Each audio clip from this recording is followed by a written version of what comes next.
के बारे में जानते हैं कि जो कहानियां हैं, फिल्म है, वो हमारे लिए कहाँ तक हमारे लिए प्रेरणा स्रोत हो सकती है, और उसके आधार पर कैसे मैं अपने जीवन के उद्देश्यों की पूर्ति कर सकता हूँ। मैं शेयरिंग के माध्यम से आपके पास आ रहा हूँ। आप सभी मुझे सुन पा रहे हैं।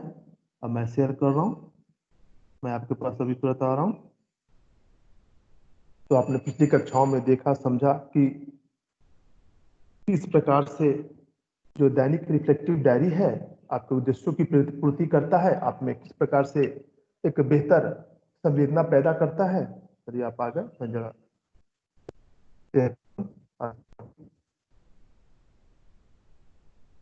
मैं लाइट ऑन। देखिए, जो आज हमारा टॉपिक है विद्यार्थी जी, आप सभी देख पा रहे हैं शेयरिंग? एक बार बता दीजिए कोई अनम्यूट होकर। Yes sir. Thank you. चलिए आज की कक्षा पर ध्यान दीजिए।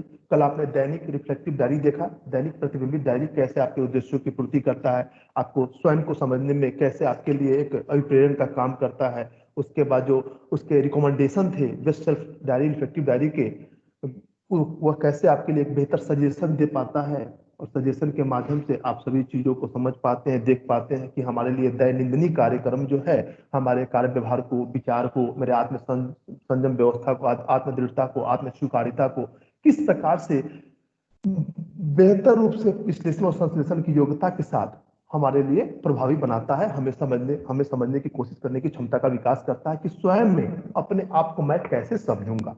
आपकी तार्किक प्रक्रिया को सुदृढ़ करता है। साथ ही साथ यह भी बताने की कोशिश करता है कि आपका स्व मूल्यांकन कैसे हो सकता है। उसके बाद यह भी वहाँ उस समय देख रहे थे कि आप किस प्रकार से समीक्षात्मक चिंतन का विकास आपके अंदर हो पाता है। उसके अलावा समस्याओं के समाधान की योग्यता का विकास होता है। तो विद्यार्थी उसी प्रकार आज जो है एक टॉपिक, एक अलग टाइप का टॉपिक है। टॉपिक यह कहता है किस प्रकार से फिल्म जो है, कहानियां जो है, आपके जीवन को मोटिवेट करती है। जब आपने, अगर आप अभी अध्ययन क्रम में है तो अभी आप ने अच्छी अच्छी मोटिवेशन से संबंधित किताबों के बारे में सुना होगा, पढ़ा होगा। जैसे आपकी जीत शिव खेरा की पुस्तक है, आप उसको पढ़ेंगे तो आप में जो मोटिवेशन पैदा होगा उस कहानी को पढ़कर, उस किताबों को पढ़कर, वो आपके लिए प्रेरणा स्रोत होगा। आप मोटिवेट होंगे कि मैं अपने लक्ष्यों को, उद्देश्यों को कैसे प्राप्त कर सकता हूँ, मैं अपने जीवन की प्रक्रिया को सरल कैसे बना सकता हूँ, और अपने उद्देश्यों की पूर्ति करने के साथ साथ भविष्य को निर्धारित कैसे कर सकता हूँ, और समाज में अपनी एक अलग छवि कैसे बना सकता हूँ। तो आज जो आप टॉपिक देख रहे हैं, आपका यूनिट 3 का टॉपिक है कार्यशाला में प्रेरणादायी कहानियों, फिल्मों आदि पर चर्चा। तो यह जो टॉपिक है आपके लिए बहुत ही जरूरी है स्वयं को समझने के संदर्भ में। आपने अभी तक जितने भी टॉपिक्स पर चर्चा, परिचर्चा जो मैंने आपको ऑनलाइन लाइव के माध्यम से किया है, अगर अगर आपने उसको बेहतर ढंग से पढ़ा होगा, लिखा होगा, सुना होगा, तो मैं समझता हूं कि स्वयं को समझने के लिए इतनी व्यवस्थाएं बहुत ही ज्यादा है, जो आपके सेल्फ कंसेप्शन को परसेप्शन में बदलते हुए आपको यह आपके अंदर यह रोल इम्पोर्टेंट रोल जो यह रोल जो है इंपॉर्टेंस पैदा करता है रोल के माध्यम से, कि किस प्रकार से आप अपना एनालिटिक्स कर सकते हैं, किस प्रकार से आप अपना सिंथेसिस कर सकते हैं, और किस प्रकार से लर्निंग आउटकम्स इस संदर्भ में आप में आ सकता है। तो जो टॉपिक है discussion on inspirational stories and films, it's in the workshop, यानी कार्यशाला में। जैसे आपने देखा था लॉकडाउन से पहले आपको एमपी हॉल में फिल्म दिखाई गई थी कि कैसे एक मेड जो एक नौकरानी थी, अपने बच्चों के विकास के लिए, अपने बच्चों के लक्ष्यों को निर्धारित करने के लिए, मोटिवेट करने के लिए, उसमें कंपटीशन की भावना पैदा करते हुए उसको एक नौकरानी ने उसको डीएम तक के स्तर को पहुंचा दिया, और उसको इसमें उसके अंदर एक आईएएस बनने की ऐसी कल्पनाशीलता का विकास कर दिया कि वो आगे चलकर आईएएस बन गई। और उसने जो इंटरव्यू भी दिया वो काबिल तारीफ था। आपने देखा तो मोटिवेशन की प्रक्रिया बचपन से ही बच्चों में जिज्ञासाओं के माध्यम से, तरह तरह के कार्यशालाओं के माध्यम से पूर्ति की जाए तो बच्चों का विकास ससमय बेहतर ढंग से, एक बेहतर प्रेरणा के माध्यम से, बेहतर दिशा निर्देशन के माध्यम से ज्ञान प्राप्ति को बढ़ावा दिया जा सकता है। तो जो उपलब्ध संसाधन है, हर संसाधनों में जो टॉपिक्स है उसके बारे में अलग अलग अवधारणाएं होती है, और जो अवधारणाएं सबसे उत्तम होती है, आपके लिए सर्वोत्तम होती है, उसको डाला जाता है ताकि आपकी जिज्ञासाओं को शांत किया जा सके। जो परफॉर्मिंग प्रक्रिया है, जो तार्किकता है, जो गुणवत्तापूर्ण दृष्टिकोण का विकास है कि किस प्रकार से बेहतर से बेहतर कार्यशाला, वर्कशॉप का आयोजन किया जाए जो आप में गुणवत्ता लाए, आपके ज्ञान का वर्धन कर सके, आप में जो एक बेहतर प्रोग्राम इंस्ट्रक्शन की प्रक्रिया है कि कैसे चरणबद्ध प्रक्रिया के माध्यम से धीरे धीरे आप अपने लक्ष्यों की ओर, निर्धारित लक्ष्यों की ओर, पूर्व निर्धारित लक्ष्यों की ओर, आगे की ओर बढ़ सके। तो आप यहाँ देखेंगे कि जो कार्यशाला है, फिल्में हैं, कहानियां हैं, ये कैसे आपको बेहतर बेहतर उद्देश्यों की पूर्ति के संदर्भ में आगे ले जाती है। और यह भी देखने को मिलता है कि किस प्रकार की जो आज का जो प्रचलित शिक्षा प्रणाली है, इस प्रचलित शिक्षा प्रणाली में जो गुण दोष दिए गए हैं, जो भी गुण है या फिर दोष है, आप उसको दैनिक रिफ्लेक्टिव डायरी के माध्यम से लिखते हैं, उसको समझने का प्रयास करते हैं, उसकी त्रुटियों को दूर करते हैं और अपने लक्ष्यों को निर्धारित करते हुए अपने स्वयं का आकलन करने का प्रयास करते हैं, ताकि मैं अपने जीवन की प्रक्रिया को सरल और राष्ट्र अनुभूति के संदर्भ में, राष्ट्र विकास के संदर्भ में अपने जिज्ञासाओं को शांत कर सकूं। तो कार्यशाला क्या होता है? प्रेरणादायी कहानियों के या फिल्म इसलिए आयोजित की जाती है कॉलेज में कि ताकि, या फिर किसी भी संस्थान में, या फिर आप देखते होइएगा हमेशा रेड क्रॉस के स्तर पे छोटे छोटे फिल्म बच्चों को दिखाई जाते हैं, ताकि उनको मोटिवेट किया जा सके, बचपन से उनको बताया जा सके कि समाज राष्ट्र क्या है, आप अपने उद्देश्यों की पूर्ति कैसे कर सकते हैं, आपका लक्ष्य क्या है, आप अपने आपके जो ऑब्जेक्टिव्स हैं कैसे आगे बढ़ सकते हैं, और जो आपने सोच रखा है, आपके पेरेंट्स ने सोच रखा है, उसको कैसे आपके पेरेंट्स बेहतर शिक्षा के माध्यम से फुलफिल कर रहे हैं। तो इसमें बहुत सारी कहानियां हैं और उसी के आधार पर आपने फिल्म भी देखा होगा। आप जो फिल्म आपको कॉलेज में दिखाई जाती है, समझाई जाती है कि किस प्रकार का स्तर आपके लिए जरूरी है आज के समय में, कैसे आपको बेहतर से बेहतर प्रेरणा के माध्यम से आपके दिशा निर्देश को सही रास्ते पर ले चलते हुए बेहतर बेहतर ज्ञान का अर्जन किया जा सके। तो आप यहाँ देख सकते हैं कि यहाँ मैंने डाला है कुछ कहानियां हैं जो अपने भारतीय व्यवस्था की है, कि कैसे उन्होंने बड़ी कठिनता के साथ अपने जीवन की नैया को पार लगाया। यहाँ कुछ ऐसे तो स्टोरीज दिए गए हैं, और फिल्म तो यहाँ है नहीं कि मैं फिल्म यहाँ पर कुछ आपको बताऊं, लेकिन खैर फिल्म को भी इसी माध्यम से हम समझ लेंगे। ऐसे तो मोटिवेशनल फिल्म्स बहुत सारे हैं, आप यूट्यूब पर भी देखते हैं, समझते हैं, अपने जीवन प्रक्रिया में भी देखते हैं कि प्रोसेस किस प्रकार की प्रोसेस मैं अपने जीवन प्रक्रिया में करी। देखिए कभी कभी ऐसा होता है, आपने सुना भी होगा कि विश्व भारत में जो सबसे पहली महिला अंधी महिला आईएएस जो बनी है, साउथ की है, उनको आपने देखा कि किस प्रकार से वो मोटिवेट होकर आईएएस बन गई। तो उनके पास तो आंख नहीं है, लेकिन फिर भी उनकी योग्यता जो है, उनकी योग्यता के आधार पर जो उनकी जो निःशक्तता है, वह कोई बीच में बाधा नहीं आई, उनको बेहतर मोटिवेशन मिला, प्रेरणा मिला, उसके आधार पर वह आईएएस बन गई। कुछ समय पहले, लॉकडाउन से पहले उसकी न्यूज भी आई थी। मैं जो उनका तिरुवेला जो उनका है तिरुचिरावलीपुरम में उनकी जो पहली पोस्टिंग हुई थी, तो उस स्थिति में आप देख सकते हैं कि उनको कितना मोटिवेशन प्राप्त हुआ कि एक अंधी महिला, आंख जिसके पास आंख नहीं है, फिर भी वो आईएएस बन गई। तो ये मोटिवेशन का कमाल है। ऐसे आपने देखा होगा one eyed person, one leg person जो भी हैं, सब मोटिवेट होकर ही अपने जीवन की प्रक्रिया को सरल बनाते हैं और अपने नाम को आगे बढ़ाते हैं। जैसे आपने देखा होगा पैरा एथलीट जो होता है, जिसमें जो व्यक्ति दौड़ में भाग लेते हैं, मैराथन में भाग लेते हैं, उनके पास पैर नहीं होता, लेकिन कृत्रिम पैर की मदद से, एक बेहतर जीवन प्रक्रिया की मदद से और बेहतर मोटिवेशन और डायरेक्शन की मदद से वो आगे की ओर बढ़ता जाता है और विश्व स्तर पे अपना नाम जो है पूरी तरह से प्रदर्शित करता है। गोल्ड मेडल जीतता है, रजत जीतता है, कांस्य जीतता है। इन पदकों का भंडार कैसे होता है? वो बचपन से ही अगर निःशक्त है और डिजेबल्ड है, तो वो अपने एक बेहतर उसको और वातावरण मिलता है और माहौल मिलता है, उस माहौल के अलावा अपने आप को ढालता है और अपनी जिज्ञासा को, अपने जो उनका सेल्फ कॉन्फिडेंस है, स्वयं में जो आत्मविश्वास, आत्मदृढ़ता है, वो चाहता है कि मैं भी कुछ करके आगे बढ़ जाऊं। तो इसी प्रकार की प्रक्रिया सब में है। कुछ ऐसे भी बच्चे होते हैं जो बहुत गरीब होते हैं, उनके पास जो है लिखने के लिए पेन नहीं होती है, उस स्थिति में वो यह सोचते हैं कि मैं कैसे पढ़ सकूं। ऐसे बहुत सारे आईएएस बने हैं जो जिसके पिताजी जो पेरेंट्स थे बहुत कम आमदनी के लोग थे, और उसके अलावा वो फल बेचा करते थे, सब्जियां बेचा करते थे, लेकिन बेहतर मोटिवेशन और बेहतर दृढ़ संकल्पना के आधार पर वो आज आईएएस है, आईपीएस है और आईआरएस है। तो इन सब चीजों को देखकर ऐसा लगता है कि मोटिवेशन जो है फिल्मों कहानियों के माध्यम से, सामाजिक संरचनाओं के माध्यम से, आत्मदृढ़ता के माध्यम से, आत्म संकल्पना के माध्यम से, आत्मविश्वास की बढ़ोतरी के माध्यम से, और जीवन के भिन्न भिन्न क्षणों में जब जब आप चोट खाते हैं, तो आपको यह समझ में आता है कि मुझे क्या करना चाहिए, क्या नहीं करना चाहिए। तो जरूरी नहीं है कि जो बेहतर पढ़ता है उसका मोटिवेशन बेहतर हो। जो कहने का मतलब है, बेहतर मोटिवेशन के लिए, बेहतर डायरेक्शन के लिए आपको बेहतर संसाधन की आवश्यकता होती है, बेहतर मार्गदर्शक की आवश्यकता होती है, एक सुगमकारी शिक्षक की आवश्यकता होती है। इन सभी चीजों की, और उसके अलावा बेहतर समाज में जो व्यक्ति आज उन ऊंचाइयों पर स्थित है, जैसे मुकेश अंबानी को देख लीजिए, उसके बाद उनके पिताजी धीरू भाई अंबानी थे, उनकी पहले की स्थिति क्या थी और आज क्या स्थिति है। कितने आज पूरे वर्ल्ड भर में 7वें स्थान पर धनी वर्ग में आते हैं। सबसे पहले जेफ बेजोस जी हैं जो अमेजन के सीईओ हैं, और उनके बाद 7वें स्थान पर भारतीय स्तर में मुकेश अंबानी का ही नाम आता है। तो आप इस चीज को देखते थे कैसे उनके उनके पहले का जो कार्यक्रम था, पहले की जिंदगी को देखिए और अभी का जो लग्जरियस जिंदगी है और लाइफ है उसको आप देख लीजिए। दोनों की अवधारणाओं को आप मिलाएंगे तो समझ में आ जाएगा कि कैसे व्यक्ति नीचे से ऊपर की ओर आगे की ओर बढ़ा।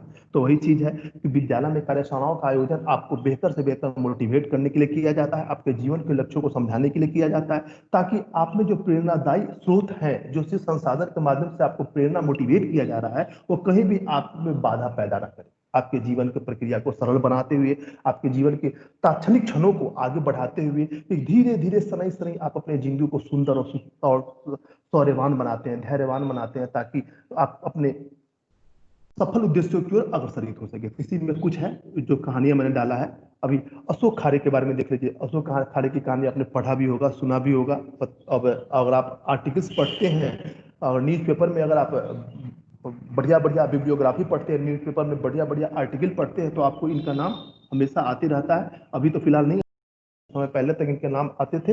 तो अशोक खारे की कहानी यही है कि उनमें 1973 में वो 11वीं बोर्ड की एग्जाम दे रहे थे और उनके पास नींव बदलने के लिए 4 आने नहीं थे, लेकिन क्या किया शिक्षक ने, टीचर ने 4 आने दिया ताकि आप नींव बदल लो और तो आप परीक्षा में बेहतर से बेहतर लिख सको। ये तो कोई शिक्षक चाहे या किसी बच्चे का परीक्षा खराब नहीं हो तो वह, जैसे कि हमारे यहाँ क्या है, जब परीक्षा की स्थिति आती है तो कोई ट्रैफिक का मतलब नहीं, आप ट्रैफिक में फंस भी गए तो कोई दिक्कत नहीं है, आपको उस ट्रैफिक में फंस कर ही जाना है, भले ही आपका एग्जामिनेशन हो अथवा छूट जाए। लेकिन कनाडा वगैरह में देखिए एग्जामिनेशन के पीरियड में कुछ समय के लिए शहरों को बंद किया जाता है, या फिर कोई बच्चा ट्रैफिक में फंस गया तो वहाँ की जो पुलिस व्यवस्था है उसको बैठाकर उसके एग्जामिनेशन हॉल तक छोड़ती है। तो ये एक अलग टाइप का एक प्रक्रिया है देश का, काल का, समय का। तो यह स्थिति देखने को आपको जो भारत के 195, माफी चाहता हूँ, वर्ल्ड के जो 195 कंट्रीज है, अब सभी का अवलोकन करो। सभी की जो शैक्षणिक प्रक्रिया अलग अलग ढंग की है। सबकी अपनी परंपरागत व्यवस्थाओं के आधार पर शैक्षणिक प्रक्रियाओं को देखा जा सकता है। तो अशोक खारे जो भारतीय व्यवस्था से देखे जा सकते हैं, उन्होंने नींव बदलने के लिए 4 आने नहीं थे तो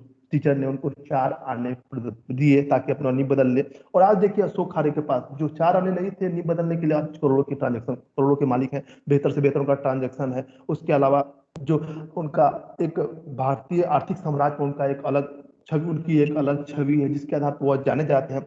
और 40-40 वर्ष आज जब अपने गांव में जाते हैं तो यह देखते हैं कि जिस गांव में वह खाली पैर घुमा करते थे, बिना चप्पल का घुमा करते थे, आज स्थिति में है कि वह लग्जरी कार से जाते हैं, BMW से जाते हैं। तो 40 वर्ष पहले की स्थिति और 40 वर्ष बाद की स्थिति को आपका जब आकलन करेंगे तो यह पता चलेगा कि किस प्रकार से वह अपनी जिंदगी को संवारते हुए धैर्य के साथ, साहस के साथ, दृढ़ता के साथ आगे बढ़ते चले गए। तो अशोक खारे की कहानी यह बताती है कि बच्चों को या कोई भी व्यक्ति है अपने समय से घबराना नहीं चाहिए। स्थिति परिस्थिति हमेशा बदलती रहती है। मनुष्य परिवर्तित, जो मनुष्य की जो डायनेमिक स्थिति है, गतिशील अवस्था है, उस अवस्था में मनुष्य कैसे धीरे धीरे आगे बढ़ता है और अपने आत्म संयम, आत्म दृढ़ता के बल पर अपने सभी उद्देश्यों को, पूर्व निर्धारित उद्देश्यों को प्राप्त कर सकता है। नहीं तो आज ऐसे बहुत सारे व्यक्ति हैं जो गरीब परिवार से आते हैं और उनकी स्थिति बहुत ही पिटिएबल है, दयनीय है, तो वो कभी IAS IPS नहीं बन पाते। तो यही कारण है कि उनको बेहतर मोटिवेशन मिला और उनमें साहस, क्षमता, शौर्य, धैर्य को रखने की क्षमता का विकास है। तभी तो एक बेहतर धैर्यवान के साथ होते हुए उस चीज की तैयारी करते हैं, UPSC लेवल की तैयारी करते हैं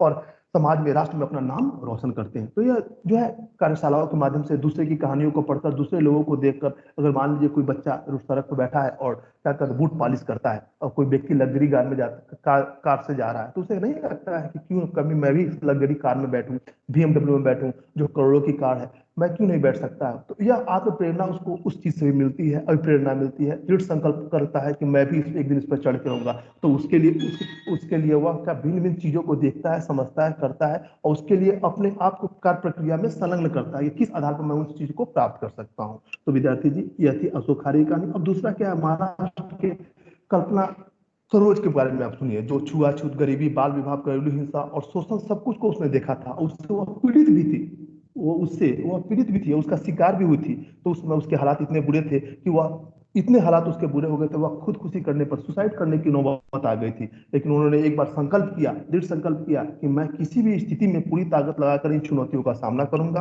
और चुनौतियों का सामना करते करते आज उनकी गिनती भारत के सफल उद्यमियों में देखी जा सकती है। उन्होंने कितना मेहनत किया, लेबर किया। आज ऐसे बहुत सारे भारतीय व्यवस्था में धनी वर्ग हैं, करोड़पति हैं या फिर खरबपति लोग हैं, जो बहुत ही निचले स्तर से, निचले पायदानों से ऊपर की ओर आए हैं और जिनकी प्रक्रिया आज बहुत ही सरलता से आप देख सकते हैं, नाम देख सकते हैं। हमेशा फोर्ब्स, अमेरिका की फोर्ब्स सूची में उन लोगों के नाम आते हैं और देखा जाता है कि किस स्तर पे उनके ऑटोबायोग्राफी को आप देखेंगे, जैसे मैंने आपको बताया दैनिक रिफ्लेक्टिव डायरी, जो आपकी एक ऑटोबायोग्राफी हो जाती है, आत्मकथा हो जाती है। उसके आत्मकथा को पढ़कर आप समझ सकते हैं कि जीवन को उसने कैसे कठिनता से सरलता की ओर और एक बेहतर नेम फेम की ओर अपने आप को दिशा निर्देश प्रदान किया, और आज उस पर उसकी देश में क्या स्थिति है, उसका क्या स्टेटस है, जिसके आधार पर वो धीरे धीरे समाज में, राष्ट्र स्तर पर और विश्व स्तर पर अपनी एक छवि को, अपनी पहचान को दर्शा पा रहा है। तो यह महाराष्ट्र की कल्पना सरोज के संदर्भ में भी लागू होता है, और महाराष्ट्र की कल्पना सरोज ने भी जीवन के सभी उतार चढ़ाव को देखते हुए सफल उद्यमियों में आज उसके नाम को देखा जाता है। और भारत सरकार ने इसके लिए, उसके उपलब्धि के लिए उसको पद्मश्री भी प्रदान किया है, पद्मश्री सम्मान से भी सम्मानित किया है। तो ये बहुत बड़ी बात होती है कि कोई व्यक्ति निचले पायदान पे है और अपने कठोर लेबर के बल पे, कठोर परिश्रम के बल पे आज भारत के उस शीर्ष पे देखी जा सकती है, ऊंचाई पर देखी जा सकती है, जहां अड़ले बिरले लोग आते हैं, जाते हैं और देखने को मिलते हैं। तो इस स्थिति में आप समझ सकते हैं कि कार्यशाला में बचपन से ही, जैसे आप अभी कॉलेज पढ़ रहे हैं या फिर आपको एक्सकर्शन कराया जाए, जैसे पर्यटन कराया जाता है, पर्यटन के माध्यम से आपको जिस क्षेत्र का पर्यटन कराया जाता है, वहाँ के वस्तु स्थिति के बारे में, वहाँ के क्षेत्रीय हालात के बारे में, वहाँ के जोत बाड़ी भूमि के बारे में, वहाँ के नदी नहर पोखर के बारे में आपको ज्ञान प्रदान किया जाता है। आप देख पाते हैं कि किस प्रकार की प्रक्रिया, किस प्रकार का सामंजस्य उस क्षेत्र में है, जो आपके जीवन को, आपके स्वयं को जानने में आपके जिज्ञासाओं को शांत करता है। इसलिए कॉलेज लेवल पर एक्सकर्शन कराया जाता है, उसके अलावा ड्रामेटाइजेशन की कराया जाता है, पर आपके सीखने के हर उस स्थिति को प्रदान किया जाता है, ताकि आप में हर उस कार्यशाला को का निर्माण किया जाता है, ताकि आपको बेहतर से बेहतर मोटिवेट किया जा सके। और मोटिवेशन के आधार पर बच्चों में या फिर किसी व्यक्ति में जो अपने उद्देश्यों की पूर्ति करना चाहता है, अपने ज्ञान का अर्जन करना चाहता है, वो पूर्व निर्धारित लक्ष्यों की पूर्ति करना चाहता है, तो बेहतर मोटिवेशन के माध्यम से ही वो अपने इस व्यवस्था को सरल बना सकता है। अगर आप मोटिवेट नहीं होंगे, जैसे अभी आप ऑनलाइन लाइव क्लास शेड्यूल में काम पढ़ रहे हैं, अभी देख रहे हैं, तो आपको जो आईडी भेजा गया है, आपके मन में इच्छा थी कि नहीं मैं भी ऑनलाइन लाइव क्लास करूंगी, जिससे मेरा जो है सर्वांगीण विकास हो सकता है, मेरे सिलेबस पूरे हो सकते हैं। तो एक प्रकार का यह मोटिवेशन है कि आपको भेजा गया, जो आईडी भेजा गया, आप सोचे कि इसमें मैं ऐड होकर देखूंगा कि ऑनलाइन लाइव क्लास क्या है। बहुत सारी जिज्ञासा आपके मन में थी कि कैसा लगता है पढ़ने में, कैसा महसूस होता है, आखिर इसका आधार क्या है मेरे लिए, अभी जो है पैंडेमिक सिचुएशन चल रहा है, विश्व महामारी का समय चल रहा है, विश्व लेवल पर कैसे मैं इसको अपने लेवल से, इस ऑनलाइन लॉकडाउन पीरियड में कैसे मैं अपने ज्ञान को बेहतर से बेहतर प्राप्ति कर सकूं, ज्ञान कैसे प्राप्त करके अपने सिलेबस को पूरा कर सकूं, अपने उद्देश्यों की पूर्ति कर सकूं। तो आपके मन में जिज्ञासा, मैं इसको पढ़ लूंगा तो मेरा सिलेबस पूरा होगा। तो ये एक तरह का प्रेरण है कि इस लॉकडाउन पीरियड में, पैंडेमिक सिचुएशन में आपको मोटिवेट किया गया कि आप आओ पढ़ो, ज्वाइन करो। तो आप में एक जिज्ञासा पहले से ही थी कि ऑनलाइन लाइफ कैसे होता है, मैं उसमें ज्वाइन करूं, और उसके अलावा जिज्ञासा आपकी शांत होती चली गई। जैसे जैसे आपके सिलेबस फुलफिल होते चले गए, तो आप अब जैसे ही आपके सिलेबस खत्म हो जाएंगे, क्लास खत्म हो जाएंगे, तो आप अपने आत्मसंतुष्टि हो जाएगी, आप सेल्फ सेटिस्फाइड हो जाएंगे आप, और ये सोचेंगे कि सेल्फ कॉन्फिडेंस के माध्यम से, जो आपका सेल्फ कॉन्फिडेंस है, उसके माध्यम से आप यह सोचने लगेंगे कि सिलेबस खत्म हो गया, अब मुझे पढ़ना है, क्योंकि अब कोई डर नहीं है, मैंने सभी तथ्यों को, जो फैक्ट्स है, जो लर्निंग आउटकम्स हमें मिला है, जो ज्ञान बोध उपयोग विश्लेषण और संश्लेषण करने की क्षमता हमें विद्यमान हो गई है इन सभी टॉपिकों के माध्यम में। क्योंकि हर टॉपिक को जो वैसे ही आप सुन लेते हैं, आप जब बेहतर ढंग से जब आप किसी चीज को सुनते हैं, तो आप में मन में कम से कम 20%, मेरे हिसाब से कम 20% से 25% जो चीज है, अगर आप एकाग्रता से सुनते हैं किसी चीज को, किसी तथ्य को, तो वो आपके मन मस्तिष्क में बैठ जाता है। जैसे अगर आप किसी चित्र को देख लेते हैं, अगर आपने किसी स्नेक को देखा या फिर किसी ऐसे चीज को देखा, तो जो वो सब चीज आपके जो अंतर्मन छवि में है, जो आपका आंख है, उसमें 1/10 सेकंड तक उसका प्रतिबिंब बना रह जाता है। उसी प्रकार जब आप किसी चीज को सुन लेते हैं बेहतर ढंग से, तो उसकी जो एक प्रकार की जो आत्मिक छाया है, मस्तिष्क छाया है, या उसको आप बोल सकते हैं ब्रेन स्टॉर्मिंग, मस्तिष्क विप्लव, तो उस तथ्य से संबंधित आपके मस्तिष्क में हलचलें पैदा हो जाती है कि इस टॉपिक में यह चीज कहा जा रहा है। तो आप में जिज्ञासाएं जो होंगी कि यह टॉपिक क्या है, आप जब जान जाते हैं तो आपकी जिज्ञासाएं शांत हो जाती है। इन सभी चीजों में अभी प्रेरणा का महत्व होता है, और प्रेरणा के माध्यम से ही आपकी व्यवस्था को सरल और सुदृढ़ बनाया जा सकता है। और प्रेरणा के माध्यम से ही आप किसी भी चीज में आगे बढ़ सकते हैं, और यह सोच सकते हैं कि किस प्रकार की प्रेरणा हमें चाहिए, और किस समय में किस तथ्यों के आधार पर प्रेरणा के माध्यम से मैं अपनी जिंदगी को बेहतर बना सकता हूँ, और यह जान सकता हूँ कि अभिप्रेरणा हमारे जिंदगी को कैसे बेहतर बना सकता है। तो अभिप्रेरणा के माध्यम से जो अधिगम होता है बहुत ही बेहतर होता है। यानी समझिए कि किसी व्यक्ति में किसी कार्य को करने की जो इच्छा शक्ति होती है वह अभिप्रेरणा कहलाती है। तो अभिप्रेरणा कैसे आएगा? कार्यशाला के माध्यम से बेहतर आपसे वर्कशॉप कराया जाएगा। तो देखिए विद्यार्थी, जब अगला टॉपिक क्या है, अगला जो कहानी है क्या है, गुजरात के रतिलाला मकवाना को आप देख सकते हैं। गुजरात के रतिलाला मकवाना जो इंडियन पेट्रोकेमिकल्स लिमिटेड के सबसे अधिक जो उनके पास एजेंसी थी पेट्रोकेमिकल संबंधित, आईपीसीएल उसको बोलते हैं। आप जो पढ़ेंगे तो जो गेल है जो सबसे बड़ी भारत के नौरत्न में आते हैं, इन लोग का नाम है जो पेट्रोलियम से संबंधित है। तो आईपीसीएल कंपनी के पेट्रोकेमिकल्स बेचने की एजेंसी इनको सबसे पहले मिली। तो जो भी, क्योंकि जो है जो इनकी जाति थी थोड़ी नीची जाति से आते थे, इसलिए इनसे थोड़ा सा इनके संदर्भ में भेदभाव किया जाता था। तो जो भी उद्यमी थे जो प्लास्टिक का सामान बेचने का काम करते थे, उन सभी उद्यमियों ने इनसे सामान लेने से मनाही कर दी कि नहीं, ये दलित वर्ग से आते हैं, इनसे सामान हम नहीं लेंगे। फिर भी इन सभी संघर्षों को दूर करते हुए, उनके जो भी सामाजिक संरचनाएं हैं उनको दूर करते हुए आज यह इस पायदान पे आ गए हैं कि पेट्रोकेमिकल्स ट्रेडिंग में जो गुजरात में है, पिकर्स इंडस्ट्रीज कंपनी के चेयरमैन है। और इस सभी सामाजिक अवधारणाओं को दूर करते हुए अपने दलित वर्ग के होने के साथ साथ भी इन्होंने उन सभी चीजों से डरे नहीं और आगे बढ़ते रह गए। और आज वह गेल इंडिया के सबसे बड़े डिस्ट्रीब्यूटर है। उनकी एक और कंपनी भी चलती है, रेनबो पैकेजिंग। वो दोनों कंपनियों का टर्नओवर आज के समय में 450 करोड़ से ऊपर का है। तो आप समझिए, अगर कोई व्यक्ति को दलित कहकर उससे सामान नहीं खरीदा जाए तो क्या उसके व्यापार पर जो है प्रभाव नहीं पड़ेगा? तो उनको बहुत बड़े उद्यमी थे, उनको आईपीसीएल का जो पेट्रोकेमिकल्स बेचने की एजेंसी उनको मिल चुकी थी। और जब एजेंसी मिली तो बहुत सारे लोग उनसे जिलस करने लगे कि एक तो ये दलित है, उसको कैसे मिल गया, तो हम लोग सामान नहीं खरीदेंगे ताकि उसका बिजनेस चौपट हो जाए। लेकिन फिर भी इस स्थिति में अपने आप को वो ढाले रखे और सभी चढ़ाई को लड़ते हुए सामाजिक दृष्टिकोण के आधार पर आज वह इस शिखर पर पहुंच चुके हैं कि उनको पकड़ना, उनका पीछा करना पैसों के मामले में बहुत ही मूर्खतापूर्ण हो सकती है।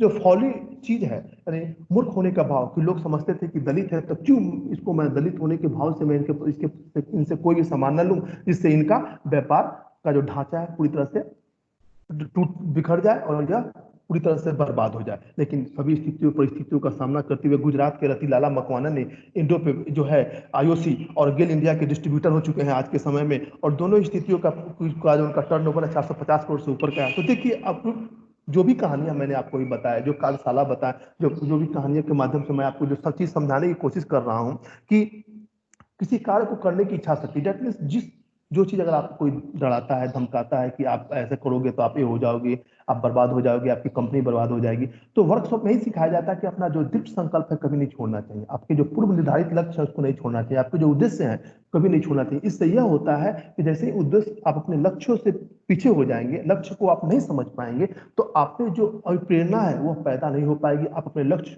निर्धारित लक्ष्य को प्राप्त नहीं कर पाएंगे और आपकी जीवन की नैया बीच धार में ही डूब जाएगी। इसीलिए कहा जाता है कि बेहतर परिप्रेरणा कार्यशाला और जो बेहतर फिल्म है जिसके माध्यम से आप मोटिवेट होते हैं, एनिमेशन फिल्म हो गई या फिर कोई भी चीज, आप बहुत सारी फिल्म देखते हैं जो आपको मोटिवेशन पैदा करता है। और आज भी भारतीय व्यवस्था में परंपराओं के आधार पर जो जिस फिल्मों का निर्माण होता है कि प्राचीन समय में जो चीज क्या क्या थी, सिंधु घाटी सभ्यता का क्या आवरण था, आपको न्यूज में भी दिखाया जाता है, डिस्कवरी चैनल पर भी दिखाया जाता है। यह आपको जिज्ञासा पैदा करता है कि पहले की परंपरा क्या थी, उस परंपरा के आधार पर हम आज की परंपरा को कैसे जोड़े, दोनों परंपराओं का समायोजन करते हुए सहसंबंध के साथ हम आगे इसको कैसे बढ़ा सकते हैं और उसके माध्यम से मेरा लक्ष्य निर्धारित कैसे हो सकता है। तो इन सभी चीजों में स्वयं को समझने की जरूरत है। स्वयं के माध्यम से जो आपके कॉलेजेस में, विद्यालय में कार्यशालाएं होती है वो आप में जिज्ञासाएं पैदा करती है, आप में प्रेरणा पैदा करती है, जो आपके निश्चित उद्देश्यों को पहुंचने के लिए आपको प्रेरित करती है, साथ ही साथ आपको हमेशा क्रियाशील बनाए रखती है, अब जब तक व्यक्ति अपने लक्ष्य की प्राप्ति ना कर सके।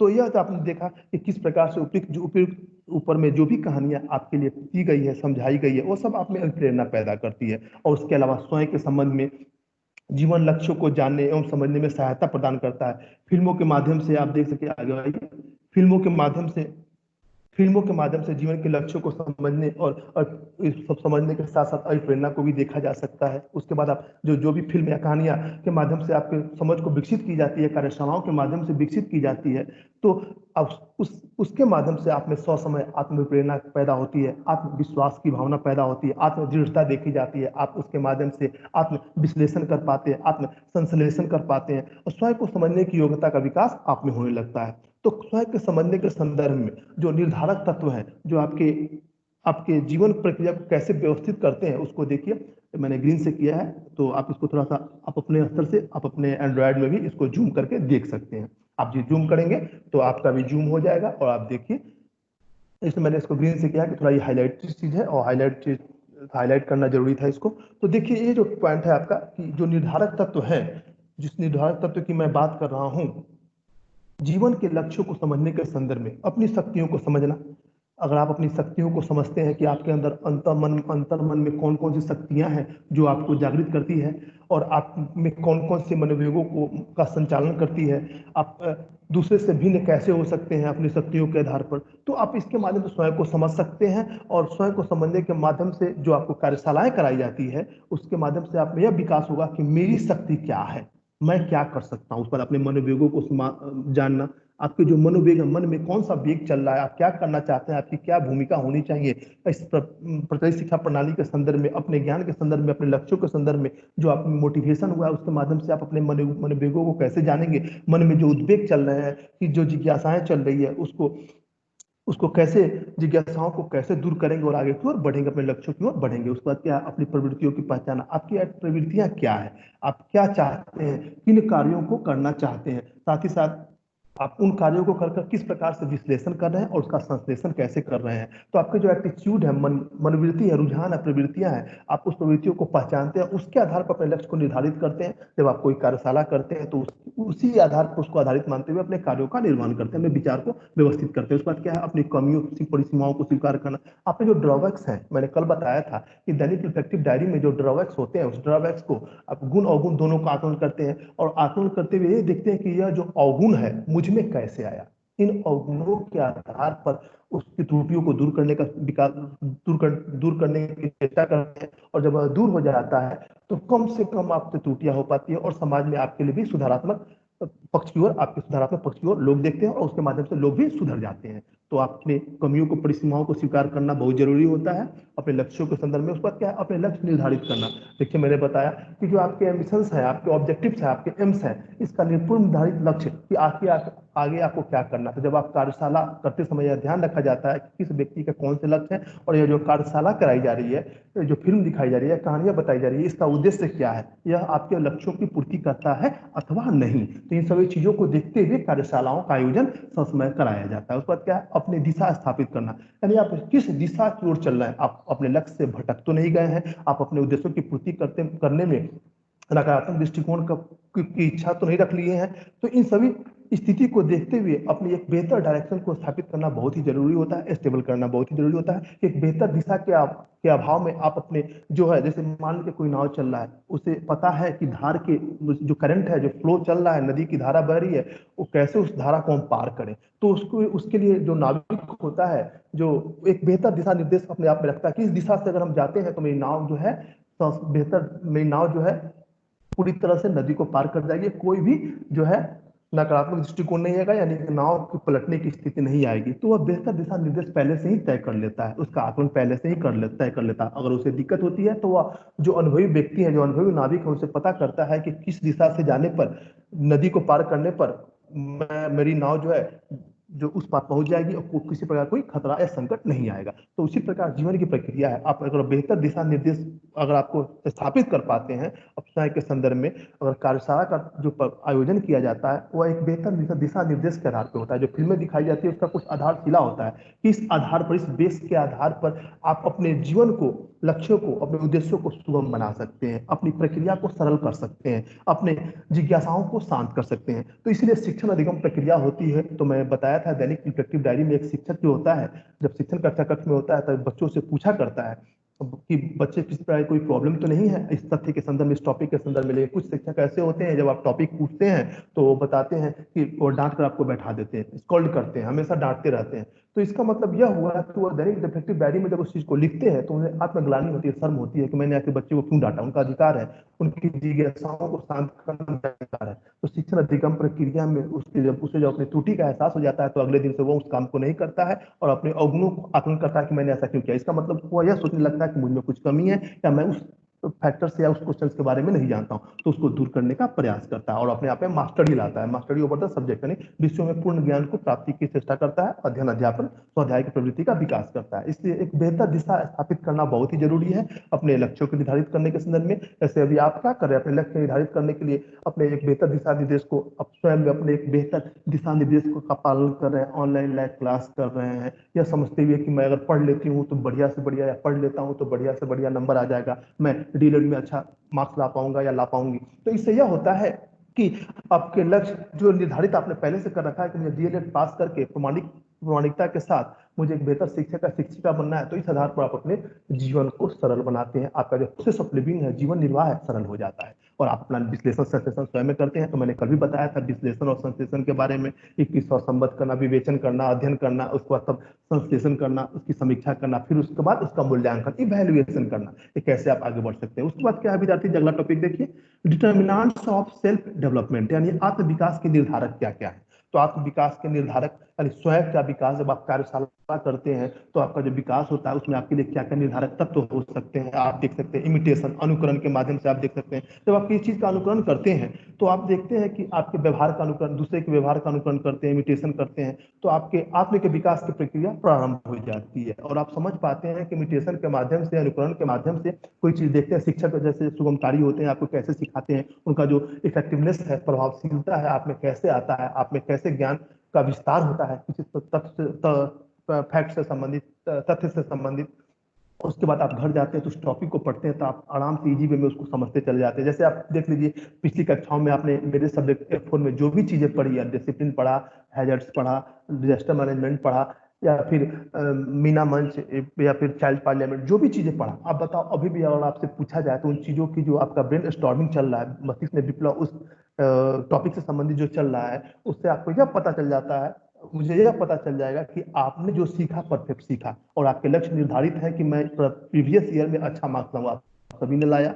तो यह दर्शाता है कि आपको जो इफेक्टिवनेस है, जो प्रभावशीलता है, शिक्षक ने आप में जो प्रदान किया है, वो पूरी तरह से कूट कूट कर बढ़ा है। उस तथ्य से संबंधित, टॉपिक से संबंधित आप कभी पूछा जाएगा तो उसको बेहतर से बेहतर बता सकते हैं। तो यह अनुकरण करने की भावना कि आपने यह सीखा कि शिक्षक ने मुझे किस व्यवहारगत प्रक्रियाओं से, अपनी व्यवहारगत प्रक्रियाओं के माध्यम से मुझे सिखाने की चेष्टा की है, मैं उसको सीखते हुए अपने मन मस्तिष्क में अभी भी उसको संजो कर रखूं। जब भी स्थिति परिस्थिति बदलती रहे, जब आप मैं बेहतर शिक्षक या शिक्षिका हो जाए, तो जैसे ही प्राथमिक स्तर पे जो चाइल्ड पार्लियामेंट का निर्माण किया जाता है, तो आप उसमें देख सकते हैं, या फिर मीना मंच का के बारे में जागरूकता पैदा की जाती है, तो आप देख सकते हैं कि इन सभी चीजों का अनुकरण करते हुए आप बच्चों को सिखा सकते हैं, समझा सकते हैं, उसके व्यवहार में परिवर्तन ला सकते हैं। उस पर क्या तादात्मीकरण आए, तो विद्यार्थी जी आपने पढ़ा था कंसेप्शन ऑफ आइडेंटिफिकेशन, पहचान के संदर्भ में। तो आपकी पहचान कैसे हो जाती है, स्व के संदर्भ में, आत्म के संदर्भ में, और आपकी पहचान जो है कैसे आपके समाज में आपकी प्रतिष्ठा को बेहतर बना सकती है। इसलिए बच्चों को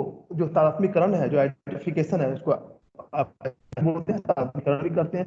तादात्म्य करने का जो विकास है बचपन से ही शुरू कर देना चाहिए। जैसे प्रारंभ में परिवार के साथ उसकी पहचान होती है, परिवार से पहचान हो जाने के बाद जैसे ही औपचारिक व्यवस्था में, शैक्षणिक व्यवस्था में, प्रशासनिक व्यवस्थाओं से उसकी पहचान होने लगती है, सहपाठियों से पहचान होने लगती है, तो उसके माध्यम से वह समझ पाता है कि स्वयं के संदर्भ में मुझे क्या करना है, या जो आपका आत्म विकास के निर्धारक है, आपका सेल्फ डेवलपमेंट कैसे हो सकता है। तो कार्यशालाओं के माध्यम से, फिल्मों आदि के माध्यम से, तो आप अपने आप में जिज्ञासाओं को शांत कर रहे हैं, मोटिवेट हो रहे हैं कि मुझे क्या करना है, जीवन के लक्ष्य को निर्धारित कर रहे हैं, लेकिन आत्म विकास कैसे करेंगे, यह भी जरूरी उसमें होता है कि आत्म विकास करने के लिए इमिटेशन करना, फिर पहचान करना, आइडेंटिफिकेशन करना कि आगे क्या पढ़ना है। जैसे आप बचपन में जो होते हैं एलकेजी, यूकेजी, कैसे 1 क्लास, 2 क्लास, 3 क्लास बढ़ते जाते हैं, तो जैसे जैसे धीरे धीरे आपके क्लास पीरियड वर्क के संदर्भ में, क्लास के संदर्भ में आपकी पहचान बढ़ती जाती है, वैसे वैसे आप में योग्यता का विकास होते जाता है, और वैसे वैसे ही आप जीवन की प्रक्रिया को, अपने जीवन के सभी उद्देश्यों को धीरे धीरे धीरे धीरे आप में जैसे ही ब्रेन स्टॉर्मिंग होने लगता है, आप निर्धारित करना शुरू कर देते हैं।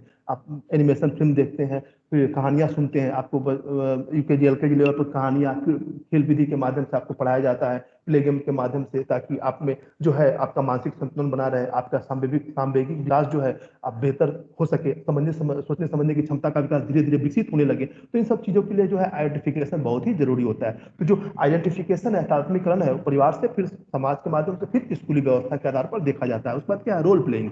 तो हर व्यक्ति का अपना एक रोल प्लेइंग होता है। यानी आपने पढ़ा था, मैंने भूमिका के बारे में आपको बताया कि भूमिका, शिक्षक की भूमिका क्या होनी चाहिए, विद्यार्थी की भूमिका क्या होनी चाहिए। तो व्यवहार जो है कि भूमिका के संदर्भ में ये बात सामने आती है कि अगर माता पिता को देखने के बाद माता पिता की भूमिका समाज में क्या है, बच्चे उसको देखकर इमिटेशन करने लगते हैं, अनुकरण करने लगते हैं। कोई माता पिता का रोल करता है, कोई उसके अलावा भाई बहन का रोल करता है, कोई डॉक्टर का रोल करता है, कोई पुलिस का रोल करता है। तो ये क्या करता है, अपने व्यवहार का प्रदर्शन करता है। तो इसके आधार पर उसका जो रोल प्लेइंग है आत्म के संदर्भ में, स्वयं के समझने के संदर्भ में सामने आता है। उसके बाद भाषा, लैंग्वेज हो गया। तो लैंग्वेज तो सबसे जरूरी चीज है विद्यार्थी जी। आप लोग अपने एंड्रॉयड से भी जूम करके देख सकते हैं, कोई दिक्कत नहीं होगा, मैंने भी जूम कर दिया है।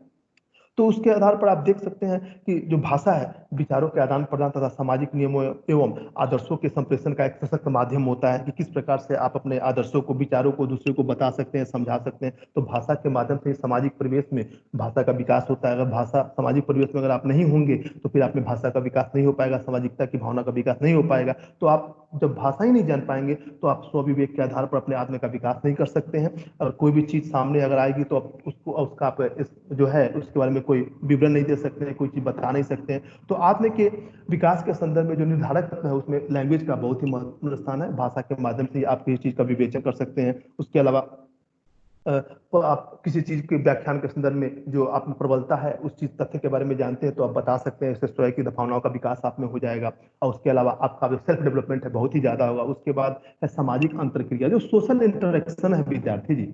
सोशल इंटरेक्शन जो है, सामाजिक अंतरक्रिया, आत्म या स्व के संदर्भ में, जैसे एमपी हॉल में क्या होता है, आपसे शैक्षिक वातावरण के संदर्भ में इंटरेक्शन किया जाता है, भिन्न भिन्न तथ्य दिए जाते हैं, टॉपिक दिए जाते हैं कि आप कुछ बोलिए। आप उसके लिए पहले से तैयारी करके आते हैं और कुछ बोलते हैं। तो आप मन मस्तिष्क में सोचते हैं कि जो आपके अंदर हेजिटेशन है, जो आपके अंदर छुपी हुई शक्तियां, आत्मशक्तियां हैं, वो आप बाहर निकल कर आती है। और आप में जो डर का माहौल है, आप हेजिटेट करते हैं कि मैं नहीं जा पाऊंगा, तो वह डर का माहौल आप में खत्म होने लगता है और आप में फ्लुएंटली आ जाती है, धारा प्रवाह, कुछ भी बोलने की क्षमता का विकास होने लगता है। और ये सब कार्यशालाएं जो है या फिल्में जो आयोजन समय पर करके आपके एजुटेशन को दूर करते हुए आपके आत्मबल का विकास किया जाता है। उसके अलावा विभिन्न वस्तुओं के साथ सक्रिय अंतरक्रिया की जाती है, जैसे स्वयं में आवश्यकता अनुसार उसको आप ढाल लेते हैं। आप में जो, उसके माध्यम से आप में जो डिजायरेबल ट्रेट्स हैं, वांछित शील गुणों का विकास होता है। और उसके माध्यम से आप में जो भी परिमार्जन है, जो त्रुटियां हैं, वो दूर हो जाती है। जैसे मैंने भी बताया कि हेजिटेशन, हकलाना स्टेज पे जाते हुए, पोडियम पे जाते हुए। तो ये सब चीज देखी जाती है कि स्व के विकास के संदर्भ में जो निर्धारक तत्व है, जो एलिमेंट्स हैं, कैसे आपके जीवन को बेहतर और सरल बनाते हैं। तो ये सब चीजों के आधार पर ही आप अपने विकास, आत्म विकास को बेहतर बना सकते हैं। और जो फिल्म है या कहानियां हैं, वह आपको मोटिवेट करती है, आपके जीवन लक्ष्यों को बनाने में, संवारने में बेहतर भूमिका अदा करती है। इसी के आधार पर आप अपने जीवन प्रक्रिया को सरल बनाते हैं और अपने ज्ञान का विस्तारित करते हुए उसका विश्लेषण और संश्लेषण करते हैं। और जो चीज सीखते हैं आगे भविष्य के लिए उपार्जित करते हैं और उसके माध्यम से समाज का, एक बेहतर समाज का निर्माण करते हैं। तो विद्यार्थी जी, आज का टॉपिक यही था। मैं आपके पास आ रहा हूं, आप सभी अनम्यूट हो जाइए। मैं आपके पास आ रहा हूं, चलिए अनम्यूट हो जाइए। आपका टाइम भी विद्यार्थी जी अभी, हाँ, 1 मिनट बचा हुआ है, कोई दिक्कत नहीं है। आप कुछ पूछना चाहते हैं तो पूछ सकते, पूछिए। कोई कुछ बोलना चाहते हैं तो बोलिए। हेलो, कोई कुछ बोलना चाहते हैं तो बोल सकते हैं, प्लीज। रिकॉर्डिंग कहाँ आप मिलेगा? रिकॉर्डिंग आपको, मेरा जो क्लास शेड्यूल है, ब्लू प्रिंट होगा, ध्यान से सुनिए सभी आदमी। जो जो मेरा ब्लू प्रिंट होगा क्लास का, उसके जस्ट नीचे रिप्लाई लिखा होगा, 2 रिप्लाई, 3 रिप्लाई, ऐसे करके लिखा होगा। जो सब उसके नीचे और एक और रिप्लाई लिखता है, उस पर मत जाएंगे। मैंने ब्लू प्रिंट जो है क्लास शेड्यूल के, ब्लू प्रिंट के जस्ट नीचे रिप्लाई होगा, उसको टैप करेंगे तो वहाँ आपको रिकॉर्डिंग मिल जाएगा। या फिर जो आप वहाँ भी देख सकते हैं, जो मेरा शेड्यूल है, जो शेड्यूल के जस्ट ब्लू प्रिंट है, शेड्यूल के बगल में एक कैलेंडर टाइप का बना होगा, कैलेंडर को टैप करेंगे तो फिर मेरा जो है आपका डिटेल आ जाएगा। और उसमें आप जाकर एक्टिविटी में, एक बर्ड्स का, चिड़िया का फिगर बना हुआ, एक्टिविटी में टैप करेंगे तो वहाँ आपको मेरा रिकॉर्डिंग, सब टोटल जो भी रिकॉर्डिंग है मेरा टोटल मिल जाएगा अभी तक का। लेकिन यही है कि आप उसको देखेंगे। आप लोग ये सोचते हैं कि मैं उसको देख कर मैं स्वयं में डिलीट कर रहा हूँ, तो डिलीट करने से चैनल से ही डिलीट हो जाता है। इसलिए आप इस चीज का ध्यान रखेंगे कि उस किसी भी चीज को, किसी भी फैकल्टी के रिकॉर्डिंग को डिलीट ना करें। से आपको प्रॉब्लम हो सकती है। फिर ऑन बनने बच्चे जो है नहीं सुन पाए वो नहीं सुन पाएंगे और हमेशा के लिए डिलीट हो जाएगा। फिर आपको क्रोम पे मिलेगा, टीम आउटलुक पे, तो फिर वहां पर आपके पास वो ऐप है कि नहीं है वो तो मैं नहीं जानता। फिर वहां आप जाएंगे तो जो आउटलुक में मेल में आप उसको टैप करेंगे, फिर ब्राउज करेंगे तो आपको वहां भी मिलेगा। तो आपको सरलता के लिए, हाँ बोलिए विद्यार्थी जी, और कोई कुछ बोलना चाहते हैं? बोलिए, कुछ आप क्या आप बोल रही हो आकला, बताओ। सर रिप्लाई करते हैं तो कुछ आता ही नहीं। कैसे नहीं रिप्लाई? तो सबसे नीचे वाला रिप्लाई मत करो, बड़ा वाला। उस रिप्लाई में है कि आप कुछ रिप्लाई मैसेज कर सकते हैं। हमारे कैलेंडर जो ब्लू प्रिंट कैलेंडर है मेरा, जैसे भी क्लास हुआ ब्लू प्रिंट कैलेंडर, वो कुछ देर के बाद जैसे भी रिकॉर्डिंग हो रहा है, कुछ देर के बाद वह रिकॉर्डिंग ऑटोमेटिक, नेटवर्क अच्छा होता है तो आधे घंटे में हो जाता है, नहीं तो 1.5 घंटे बाद होता है। अब कल का रिकॉर्डिंग भी हो चुका है, 40 मिनट 37 सेकंड का है। अब ब्लू जो मेरा शेड्यूल है उसके जस्ट नीचे जो रिप्लाई है उसको टैप कीजिए और उसके बाद देखिए रिकॉर्डिंग वहां आ जाएगा। किन्हीं को मिला है रिकॉर्डिंग मेरा? जी मिला। हाँ तो आप उसी, हाँ बोलिए बोलिए, मैं सुन पा रहा हूँ। सर कौन सा ऐप कह रहे हैं डाउनलोड करने के लिए? वो आपको आउटलुक ऐप है, तो आउटलुक पता नहीं आपको, टीम माइक्रोसॉफ्ट का ही आउटलुक ऐप है। तो उसमें अब उसके लिए आपको आईडी मिला होगा, या फिर आप ऐप करके डाउनलोड करके देखिएगा, हो सकता है जो आईडी मिला है उस पर आउटलुक में आ जाए। लेकिन सबसे सरल यही होगा कि जो मेरा ब्लू प्रिंट शेड्यूल है उसमें ब्लू प्रिंट शेड्यूल में ही बगल में जो कैलेंडर का फिगर है उसको टैप करेंगे तो मेरा आईडी आ जाएगा। आईडी पर आप देखेंगे ऊपर एक चिड़िया टाइप का, एक्टिविटीज का चिड़िया टाइप का फिगर होगा, बर्ड टाइप का, तो उसको टैप करेंगे इस एक्टिविटी में, हो सकता है आपको सारा दिख जाए। मुझे तो दिखता है, लेकिन आप देखिए कहीं आप में भी आ जाए। आप में भी आना ही चाहिए। और मेरे पर्सनल आईडी पे उसको टैप करते ही आपको पूरा चीज जो अभी तक का जो भी क्लास हुआ है मेरा रिकॉर्डिंग सारा आ जाएगा। समझ गए? जी सर। हाँ तो उसको आप सावधानी से करेंगे, ऐसा ना हो कि आप उसको डिलीट नहीं करेंगे। उसके जो ब्लू प्रिंट रिकॉर्डिंग के जस्ट राइट साइड में जो 3 डॉट्स हैं उसमें ऑप्शंस आते हैं, तो कोई सोचता है कि मैं इसको पढ़ लूं और सुन लूं और डिलीट कर दूं, कोई दिक्कत नहीं होगा आपको। ये आपकी ये भ्रम है, आपके डिलीट करने से वो पूरे चैनल से, डीएलएड चैनल से ही डिलीट हो जाता है, फिर आपको ऑन बच्चों को नहीं मिल पाएगा वो, तो इससे आपको समस्या होगी। फिर आप टीम आउटलुक तो आपके पास होगा नहीं, तो फिर आपके लिए दिक्कत की बात हो जाएगी वहां पे। इसलिए इस चीज का ध्यान रखेंगे। और जो एक और बात, मैंने जो भी अभी तक आपको पढ़ाया है